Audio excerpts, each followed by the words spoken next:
আমি এখানে তাদের নাম বলে আমি নিজে লজ্জা পেতে চাই না।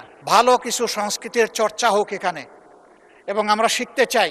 সম্মানিত কিছু সদস্য এমন কিছু অঙ্গভঙ্গি করেছেন যেটা আমার বিবেকে আঘাত লেগেছে। আমি এটা আশা করি না। মাননীয় বিরোধী দলীয় নেতা। ধন্যবাদ মাননীয় স্পিকার। এই সংসদ দেশের সর্বোচ্চ সম্মানের জায়গা। যারা এখানে নির্বাচিত হয়ে এসেছেন দেশের জনগণের সমর্থন, ভোট, ভালোবাসা, শ্রদ্ধা নিয়ে এসেছেন।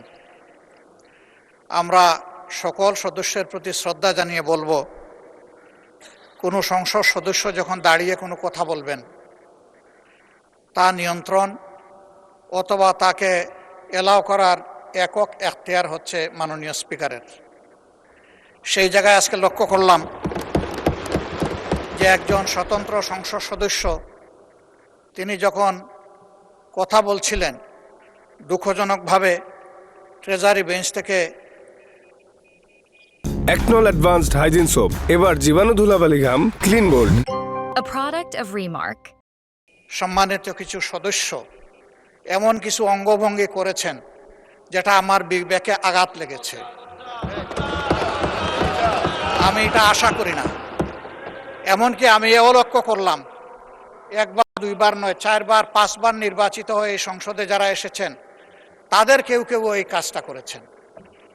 আমি এখানে তাদের নাম বলে আমি নিজে লজ্জা পেতে চাই না।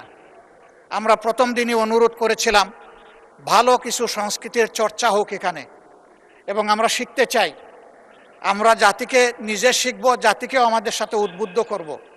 মাননীয় স্পিকার, আজকে দুইবারই লক্ষ্য করলাম যে ট্রেজারি বেঞ্চ যেখানে আপনাকে সবচেয়ে বেশি সহযোগিতা করার কথা সেখানে আপনি বারবার অনুরোধ করা পক্ষেও তিনারা চালিয়েই যাচ্ছেন। আপনি মাইক দেন নাই, তারপরেও সংসদে কি হচ্ছে আমরা কিছুই বুঝতে পারছি না।